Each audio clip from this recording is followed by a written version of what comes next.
The Mavs just won game 3. They went up 2-1 in their second round series against the Thunder, and for large parts of the game, they looked like the better team. But if you've been paying attention to my channel at all for a little while, you know there's more to this. And if you've watched my channel for years at this point, you'll know that this is something that I'll do.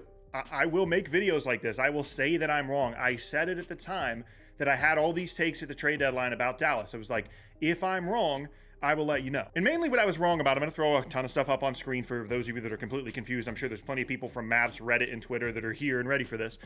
Mainly what I was wrong about was I didn't understand the draft compensation put into this team, whether it be with the Kyrie trade, whether it be with PJ Washington, Daniel Gafford, for a team that I didn't see as a top tier contender in the Western Conference. And I definitely had issue with the addition of PJ Washington at the deadline. They got rid of Grant Williams. It wasn't like I was defending Grant Williams. It was just PJ Washington in Charlotte was a terrible defender. He just was. The effort wasn't there. He shot threes, and that was basically all that he did.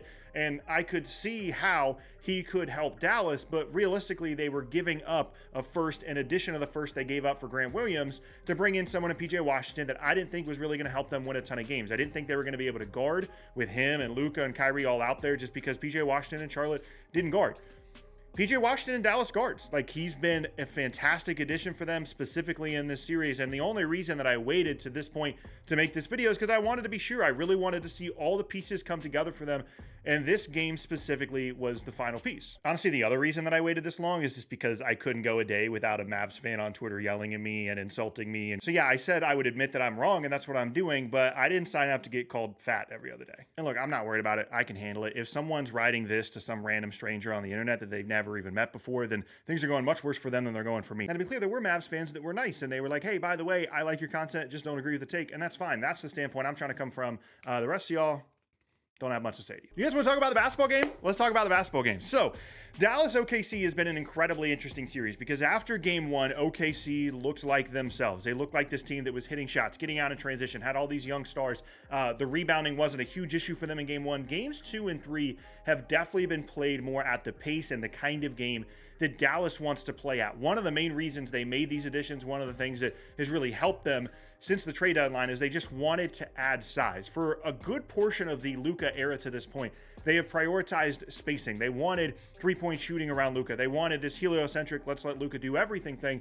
But then once they added Kyrie, they started to think, especially at the trade deadline, how can we add pieces around these guys that allow us to have a good defensive infrastructure and just get to the end of these games. Like, this game 3 was a perfect example.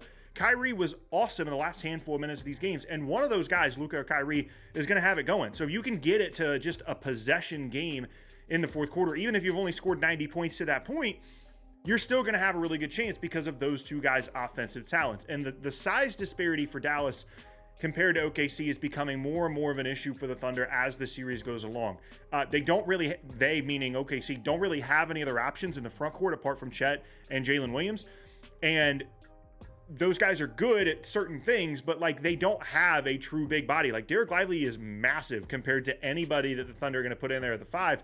And that does two things for them. One, they're going to give up offensive rebounds just because of the size difference. And two, they have to leave more guys in to get those defensive rebounds. SGA, Lou Dort, these guys have to be in more so they can't get out in transition, run on the break, and that hurts their scoring. The other thing that's happening here for OKC, happened at points in this game as well, is they're just not shooting the ball well enough. And as much as we talked about throughout the season, a team like Boston that really relies on three-point shooting and the variance that comes with that, OKC is right there with them in terms of the three-point volume and how much they rely on it. There's so much drive and kick stuff. And yes, SGA gets in the mid-range and he gets to the rim, but they shoot a ton of threes. And especially at home, they really rely on the momentum that provides. And on the road, this is the first true big-time road playoff game for a lot of guys on this Thunder team, a lot of the better players on the team. They just didn't shoot the ball particularly well. Chet especially, I think, has been really bothered by the physicality of the series. It seems like Dallas is really making it a point to be as physical with him as possible, not necessarily a standpoint of like, let's try and score on him, but like just bumping into him constantly, and it's affected his offensive confidence, it's affected his three-point shooting, all of which is working really well for Dallas, which again goes back to those deadline moves that they made. Now, the series certainly is not over, but Dallas to be up 2-1 in the series so far is certainly a surprise to me because I felt like, and to a degree, I still feel like the Thunder are the better team. They have great offensive options. They're not just centered around a couple of guys.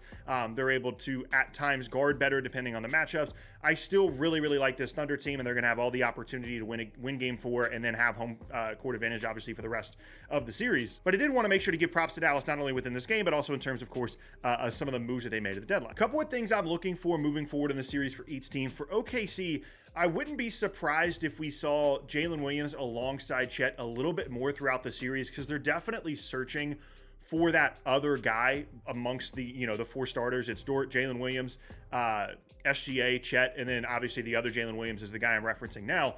They're definitely searching for that fifth guy. Like, there's a lot of Isaiah Joe, Aaron Wiggins. It's not going to be Josh Giddey. I can promise you that. I don't even know why he's still playing, if I'm honest.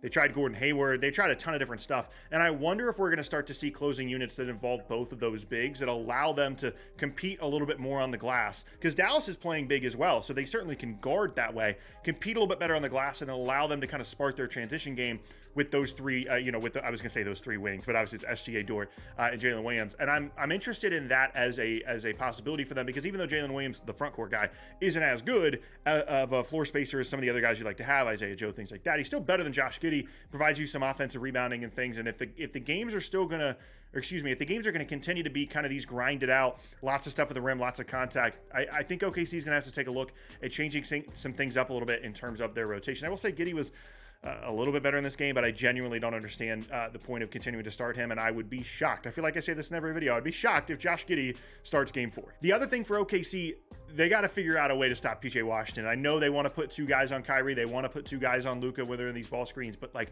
PJ Washington is getting 10 wide open threes a game. And the guy, even though I was wrong about a lot of stuff about PJ Washington, he could shoot the ball. And like, you can't just continue to give up short roll threes. I know that they're testing the ability of Derek Lively, Daniel Gafford, Derek Jones, the screening guys, to make the correct play in the 4-on-3. They're doing it right now. And they've managed for the most part to deal with Luka and with Kyrie pretty well from a scoring perspective, but everybody else is getting such good shots, whether it be bigs, lobs at the rim, or whether it be kickouts to guys like PJ Washington. And Dallas isn't really giving you a ton of opportunities to like sag off of Josh Green or Dante Exum. Like, they're not playing those guys a ton, and they're really relying on their front court strength and offensive rebounds when they are playing those guys.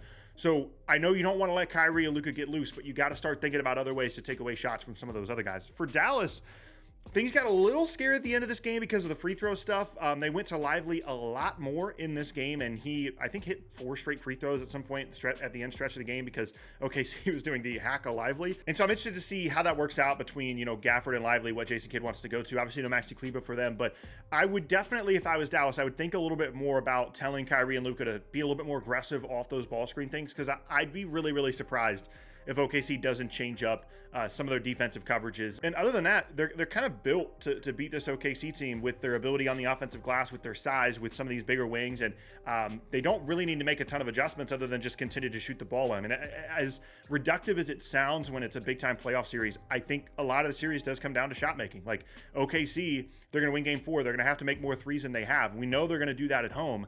But at this point, now they have to win a road game. And whether that be game 4, whether the series continues to extend, maybe it's game 6, whatever the case may be, it's going to come down to shot making. Whether PJ Washington, Josh Green, all these other guys can continue to hit threes off these kickouts and things like that, or whether it be OKC trying to hit jump shots. So I certainly don't think the series is over by any means, but definitely this has been an eye-opener for me. Game 3 was specifically to how difficult of a matchup this could be for OKC. And also, by the way, how difficult of a matchup it could be if they do win this series and then continue to play on throughout the West. They're looking at either Minnesota or Denver the next round, which their size is different in different ways, all 3 of those teams, Dallas, Denver, and Minnesota. But all of them certainly present some size challenges, and that was one of the issues kind of we had with OKC not making a move in the front court of the deadline.